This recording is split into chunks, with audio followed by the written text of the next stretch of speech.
Ay, good afternoon. Sa pangalan po ng dakilang Panginoong Jesucristo, isang mapagpalang hapon po sa bawat isa. Dito po tayo sa ikalawang bahagi na kung saan atin pong binabasa at pinapaliwanag o binibigyan ng buhay ang bawat sitas o mensahe na ipinagkakalob sa bawat gawain. Ngayon po dako tayo dito sa isang sitas. Sabi po sa sulat ni Apostol Pablo sa mga taga-Efeso, sa Kapitulo 4, versikulo 1 hanggang sa 16. Ito na po ay sinulat ni Apostol Pablo nung siya po ay nakapanaw. O kung titingnan po natin yung kalagayan niya, nakaupo siya, pagkatapos mayroong dalawang kahoy na may kaltas, nakapasok doon yung sa baba, kasi tatlong patong yan. Sa baba, may dalawa, nakaipit doon yung kanyang mga paa o yung binti. At sa ibabaw naman, nakaipit naman ang kanyang mga kamay. At sa pinakataas, yung kanyang liit. Ganun po, magpahirap ang mga Romano sa mga lingkod ng Diyos. Yung tinatawag na panaw. Sabi niya, namamanhid nga ako sa inyo, akong bilanggo sa Panginoon, na kayo'y magsilagan sa nararapat ng pagkatawag sa inyo'y itinawag. Ngayon po, ang sabi dito ni Apostol Pedro, habang siya ay nasa bilangguan, ang ipinamamanhid niya na dapat magsilagan ng nararapat sa pagkatawag na sa inyo'y tinawag. Iba-iba po ang pamamaraan ng Diyos ng pagtawag sa tao. May mga tao na nakarinig lang ng salita ng Diyos, nagsisinatag balik po. May mga tao na naging kasama lamang ng pasyente at nakarinig ng salita ng Diyos. At may mga tao naman na minsan, siya po mismo ang dumanas ng magkaroon ng karamdaman para maunawaan niyang mayroong Diyos. Ganun po. Ngayon, yung pamamaraan na ginawa ng Diyos ng pagtawag natin para makilala natin siya, doon po tayo manahan. Manatili tayo kung paano na tayo tinawag ng Diyos. Halimbawa, tinawag tayo sa kalagayan ito, nasa mababa lang na kalagayan, hindi naman sikat, na grupo. Sabi nga, maliit o salitang na karipumpon, maliit na samahan, pero ipinapahiwag dito sa atin ang pagmamahal niya dahil kasama natin ang Espiritu Santong tinutulungan tayo para mas lalo pa natin maunawaan ang mga malalalim na hiwagat ng salita ng Diyos. Kaya po tayo nandito, dito tayo tinawag. Ngayon, hindi pa maraming mga sikta, maraming mga denomination. Okay lang naman mag-cross yan. Pero dahil dito ka tinawag, ngayon, ipupuhos natin. Ano ba ang paraan ng pagtawag ng Diyos? Tinawag tayo dito sa pamamagitan ng presensya ng Espiritu Santo nung tayo may karamdaman, naunawaan natin may Diyos. At marami naman mga sikta na ipinapangaral din ang salita ng Diyos. Ibig sabihin, kung paano tayo tinawag, doon tayo magsimula. Yun po yung pananahan na kinakailangan, mas lalo tayong manatili. Sabi, nararapat na pagkatawag. Yung karapat-dapat na ginagawa natin sang-ayon kung paano tayo nagsimula na maging isang mananampalataya sa Diyos. Dito tayo nagsimula. Kaya dito natin ipagpatuloy kung paano natin pinapupurihan ng Diyos. Na buong kapagkumbabaan at kaamuan. Ang kapagkumbabaan ko, yung kung titingnan po natin, meron kasamang ideya, pero hindi mo pwedeng i-insist kung ipagsisiksikan yung ideya mo dahil nga sa i-apply mo ang kapagkumbabaan. Ibig sabihin, mas maigit ka yung tagatanggap ka lang ng aral, tagapakinig ka lang ng aral, at least na re-repeat, nadadagdagan yung kaalaman natin. Isa tayo yung nagpapalabas ng aral, minsan nauubusan din tayo ng ating sasabihin. Kaya kung titingnan po natin, yung kapagkumbabaan ay isa pong pagpapractice yan na palagi tayong nasa mababang kalagayan. Na para tayong naghahanap palagi ng katotohanan. Kaya ibig sabihin, hindi tayo nagmamalaki, o nagpamarunong, kundi nagpapakumbaba tayo ng buong puso. Katulad naman ni Kristo, na siya, pagamat alam niya lahat ang mga nangyayari sa paligid niya, pero hindi siya umiinig. Sabi niya, para siyang isang tupa na dinadala sa patayan, hindi siya nagreklamo, maging hanggang sa kamatayan niya. Wala po siyang sinasalita na pagtututol sa kalooban ng Diyos na dapat na mangyari sa kanyang buhay.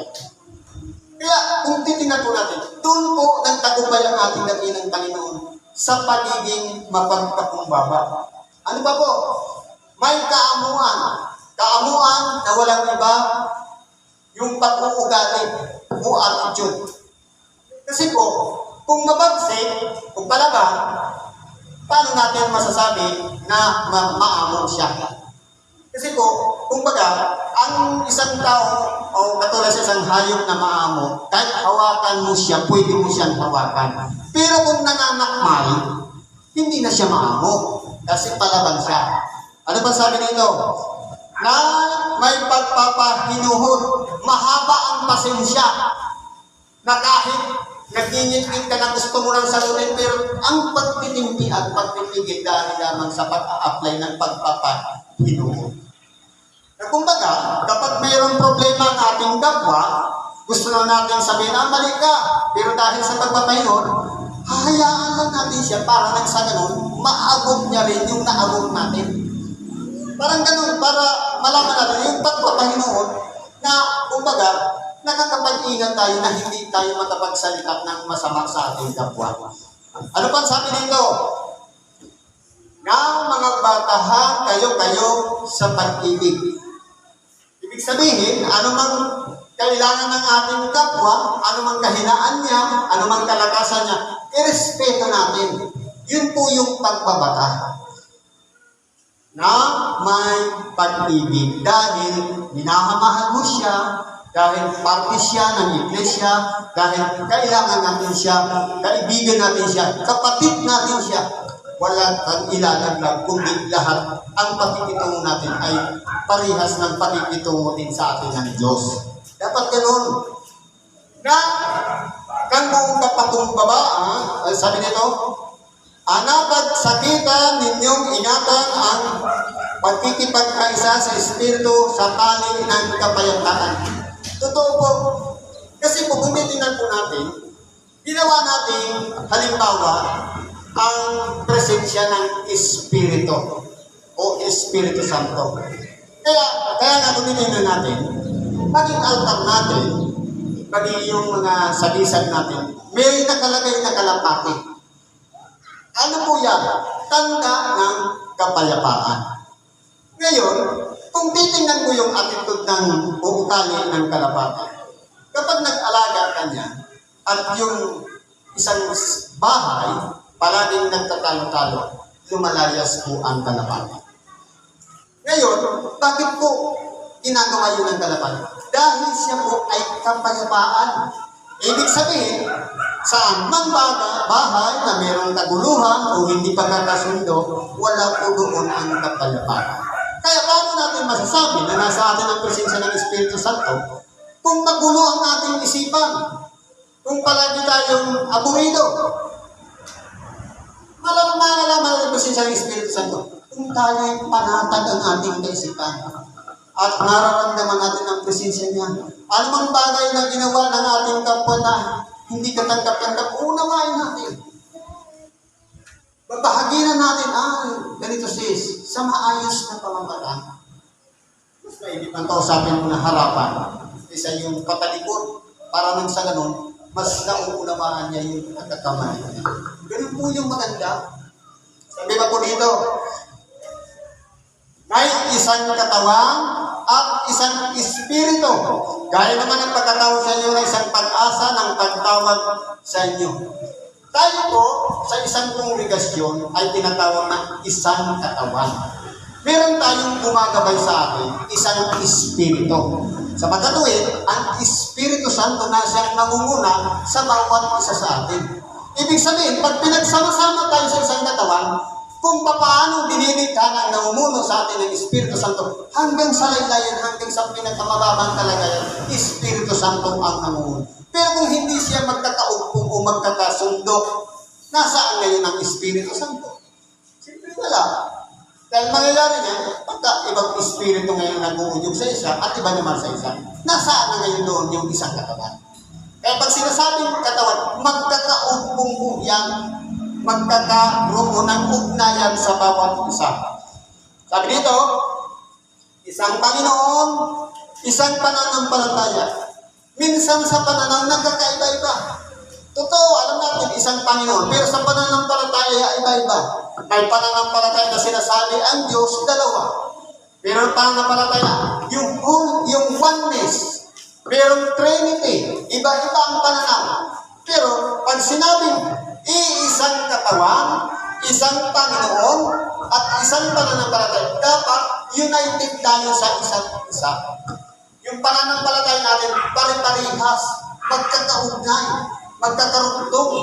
Sa pagkatuwid, kapag tinanong mo yung isa, parehas din ang sagot ng isa dahil isang katawan lang tayo. Ano ba sabi nito? Isang Diyos at Ama sa mga lahat na siyang sumasalabaw sa lahat at sumasalahat at nasa lahat.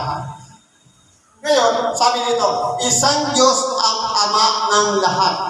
Maging sa langit, dito sa ibabaw ng lupa, sa ilalim ng lupa, lahat, Ama natin yung pinagka-Diyos na nasa langit.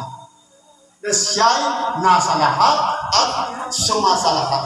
Maging sa kalangitan man o dito man sa sandaigdigan, sumasailabaw siya sa lahat. Ibig sabihin, nandun po yung respeto natin sa ating Panginoong Diyos na Ama natin lahat.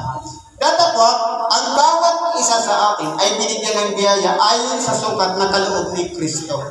Ngayon po, yung biyaya na pinagkaloob sa atin, ayon po sa kasukatan.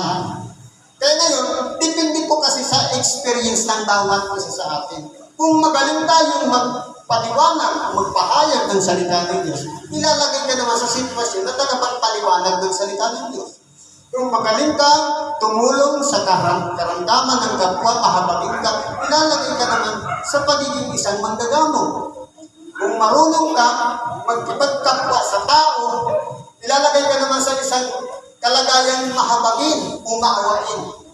Nandun naman yung mga nagmamalimos. Malapit yung kalooban mo sa kanila. Dahil yun yung paraan na doon ka nasanay.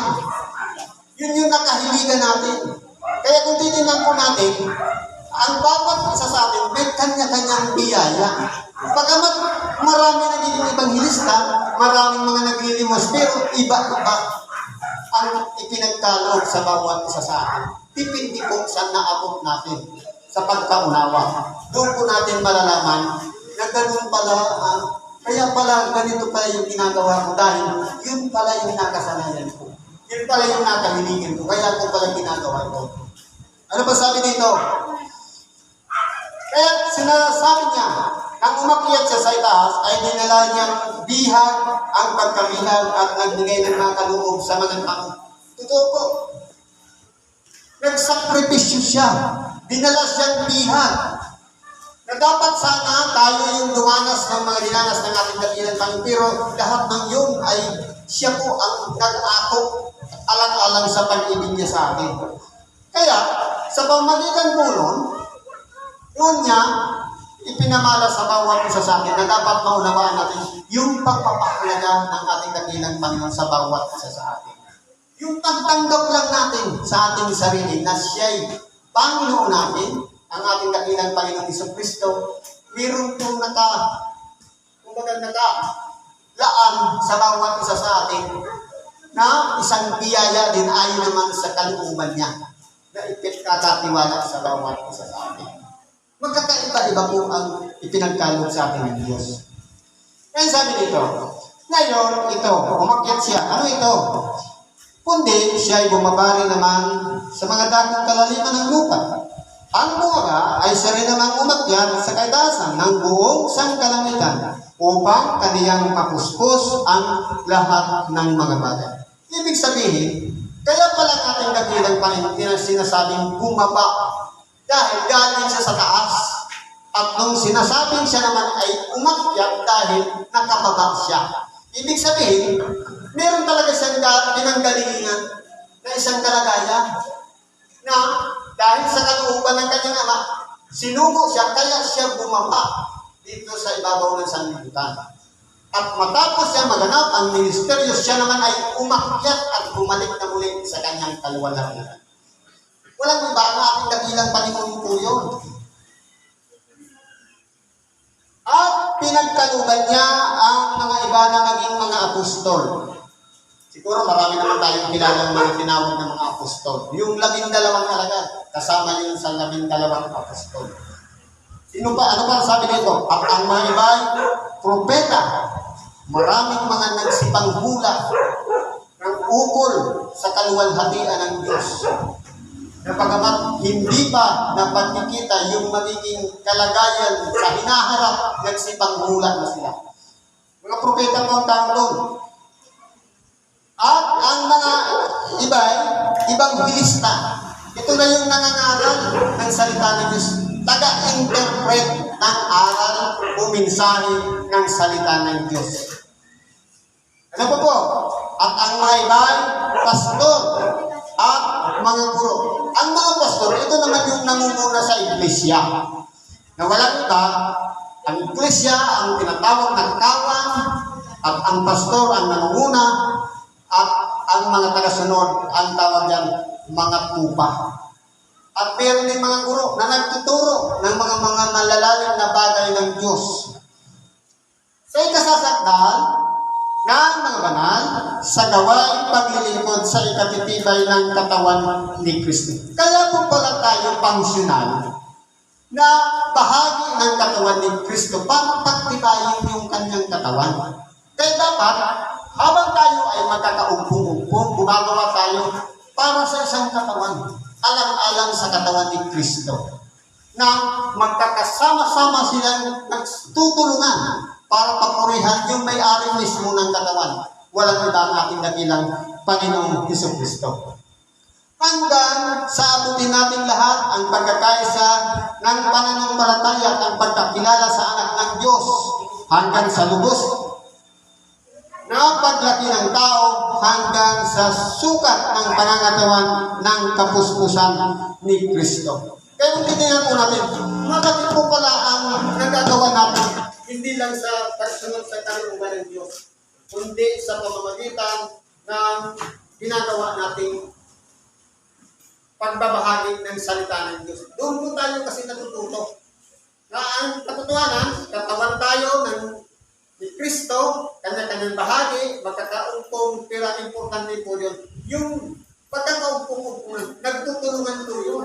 Magkakarugtong po yun, magkakaugnay ang bawat isa ayon sa kalooban ng ating dakilang Panginoong Jesucristo.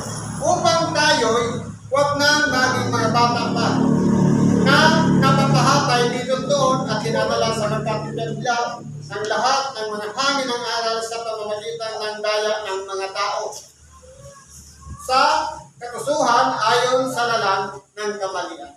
Dito po tayo pinag-iingat. Kung matatag po ang ating pinaninindigan na paraan ng pagtawag sa atin ng ating dakilang Panginoon, hindi po tayo makadala ng anumang aral o hangin ng aral. Kasi po mayroon mga yung sinasabing hangin ng aral, yung mga nagmamalaki sa kanilang sarili na sila na ang matuwid, sila na ang tunay na iglesia, sila na yung mga kinasihan ng Diyos. Hindi po dapat ganun. Kundi, kung ano, sa paanong parang tayo tinawag, dapat nananatili tayo doon. Hindi na tayo maghahanap pa ng ibang aral. Kasi ang tawag doon sa ibang aral, hangin. Naman iba, pagmamalakihan lang, magyayabangan lang, minsan nagtatanong-tanong na, kumbaga parang sa biyahe, parang inaahinti mo lang ang pasahero kung saan papunta. Pero parehas lang ang biyahe papuntang Maynila. Ang problema lang dyan, yung pamamaraan ng pagpapayaman ng bawat denomination o sikta dito sa ibabaw ng sanlibutan. Kaya tingnan po natin. Sabi ng isa, ito na ang tunay na iglesia. Sabi naman ng isa, kami lang ang magtatamo ng kaligtasan. Alin ba talaga doon ang tama? Pero dahil sa kalooban ng Diyos, hindi ko niya ipinagkaloob na tayo'y dalhin pa ng iba-ibang aral, kundi manatili tayo sa paraan ng pagkatawag sa atin. Yun lang po, sapat na po yun. Dahil kung tayo tinawag, dito tayo tinawag sa mababang kalagayan, maging consistent lang, pabalik-balik tayo dito tayo maging active. At hindi na tayo dapat maghanap pa ng ibang paraan. Ano ba sabi dito? Kundi sa pagsasalita ng katotohanan na may pag-ibig ay magsilaki sa lahat ng nabagay sa Kanya na siyang Pangulo sa magkatuloy bagay, si Kristo. Dapat po, yung kaugnayan natin doon sa ating dakilang Panginoong Hesus-Kristo, yun po yung sundan natin. Hanapin natin siya. Saan ba siya malimit maghahari? Doon sa tao na sa mababang o nagpapakumbaba sa kanyang sarili. Kasi po, kahit po ang Diyos na Ama, nung magpakumbaba ang ating dakilang Panginoon, hindi niya po iniwan kahit minsan. Palagi siyang kasama. Palagi kasama ang kanyang Ama ng ating dakilang Panginoon sa piling niya habang ginagawa niya nung nasa kapakumbabaan sa kalagayan. Kaya dapat ganun din ang gawin natin. Mararamdaman natin presensya ng Diyos kung tayo mapagpakumbaba din sa ating mga sarili. Sapagkat bagamat ang ating dakilang Panginoon, alam niya, mataas ang kanyang pinanggalingan, ang kanyang pinagmulan. Pero dahil sa kapakumbabaan, doon po siya nagtagumpay. At tayo naman ay magtatagumpay ayon din sa halimbawa iniwan ng ating dakilang Panginoon ang pagpapakumbaba. At sa uling bagay, na dahil sa Kanya, ang buong katawan ay nakakalapat na mabuti. Dapat po tayo, yung intact po yung pagkakaugpong natin. Pagamat, iba-iba ang lugar ng ating pinanggagalingan, iba-ibang pamilya tayo, iba-iba ang ating pananaw sa buhay bago tayo tinawag. Pero pagdating dito, dahil isang katawan, nagkakaugpong-ugpong po dapat ang bawat isa. Kumbaga, may koneksyon ang bawat isa. Kapag, sabi nga, sakit ng kalintingan, sakit ng buong katawan. Kapag namumroblema ng isa, tulungan natin. Dahil kaparte siya ng katawan. Ngayon, kung wala tayong magpapahalaga sa isa't isa, wala tayo sa tinatawag na katawan. Dahil nga, nasa ilalim tayo ng isang katawan, dapat ang pagpapahalagahan natin, pinagdudugtong-tugtong po ng katawan, kahit ang buto man ay nagkakadugtong-tugtong sa pamamagitan ng mga kasukasuan, ng mga litid ng laman.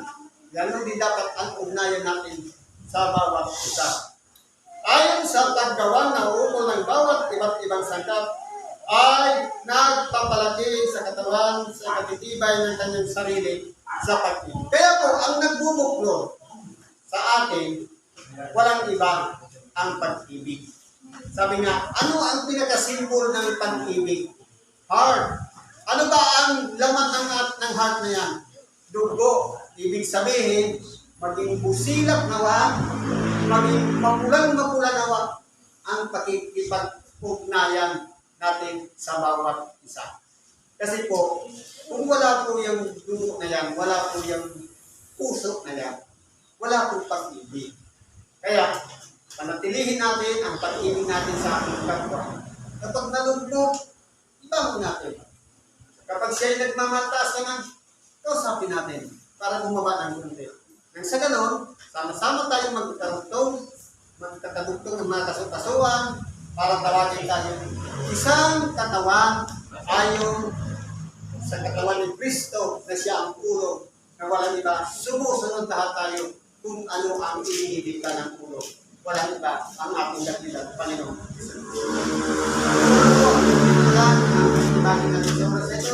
Salamat po sa Diyos at anuman ang ating mga kahilingan, ilapit po natin yan sa Diyos at ipagkalog naman sa ating kasagutan sa pamagitan ng kanyang kalooban. Salamat at isang mapagpalang hapon sa bawat isa.